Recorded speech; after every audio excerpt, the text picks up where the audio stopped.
بصي يا مروه، ده على الجينز هيبقى حلو قوي. ماشي، ويتفتح بس هو الزرار ده اللي يتقفل. اوكي ماشي يلا. نيفين، اهلا ادهم، ازيك؟ ازيك انت عامله ايه؟ الحمد لله تمام. ده تالت فيلم لينا مع بعض، مش ناويه تشوفيها علامه؟ لا انا لو شفتها علامه كان زماني مصاحبه نص الوسط الفني. لا خلاص، انا هدور لي على اي دخله تانية بقى وخلاص. هعمل ايه؟ يا عم لا تانية ولا تالتة، ما تخلينا اصحاب احسن من غير دخلات، سهله اهي.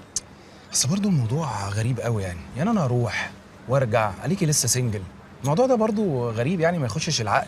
هم الرجاله اتعموا ولا ايه؟ لا تعم ولا حاجه، انا بس اللي سكتي مقفوله. وانا صابر. خدي وقتك بقى براحتك خالص، وانا مش هزهق. وانت بقى زي وقت ما تزهقي وهتلاقيني قاعد، انا مستني الفرج. مع اني مش متاكده يعني، بس لما ازهق هقول. هنشوف. مبروك الفيلم. الله يبارك فيك، هشوفك. ماشي، باي باي. باي.